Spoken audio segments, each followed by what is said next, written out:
you've already mentioned this kind of idea that beer was kind of primary before wine came along. Beer was what it was about with these potions.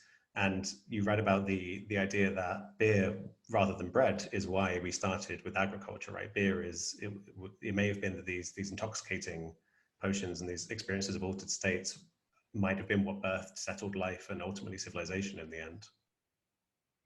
It's possible. And that's why, as a good lawyer, I can't say dispositively what, but there's this really interesting debate that's been happening, I think, since the 50s. If you look it up, it's referred to as the sour Braidwood debate. And the basic question is, which came first, right?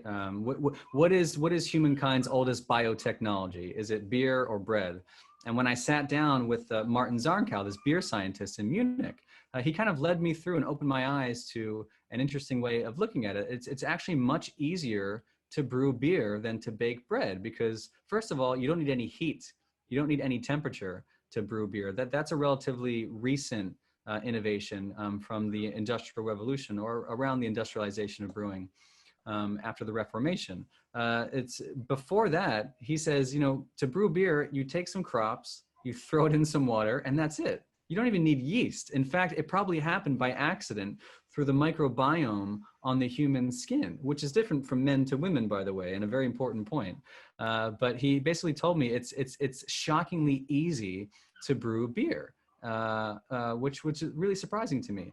And not only that, he's out there looking for evidence, like any good scientist. And so he was involved in a study from, I think it was published in 2012, from Göbekli Tepe, universally, or at least sometimes referred to as the world's first temple. I think it was the Smithsonian had a great cover article a few years ago. And it's this giant megalithic site from 12,000 years ago, when it's not supposed to be there.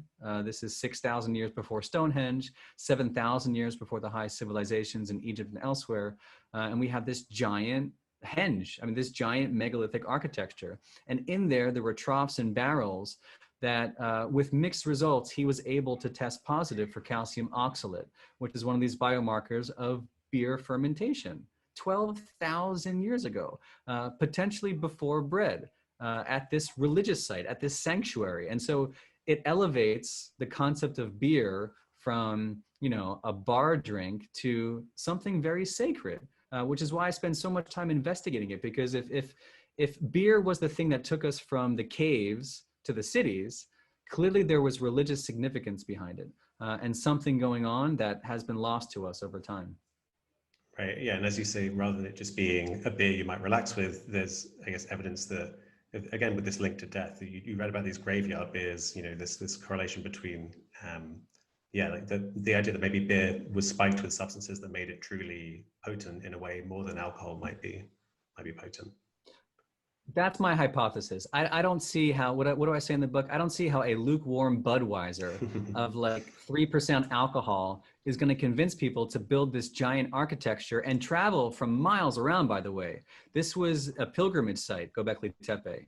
It was not used as a residence. And so this stuff was built, this community was emboldened on this communal project to do what the German Archaeological Institute, the respected institute, says had something to do with religion, had something to do with a death cult, which is why I coined the phrase the graveyard beer. Maybe that was involved, because this is what the German archaeologists are telling us, that they found skulls, for example, with holes drilled into the parietal bone.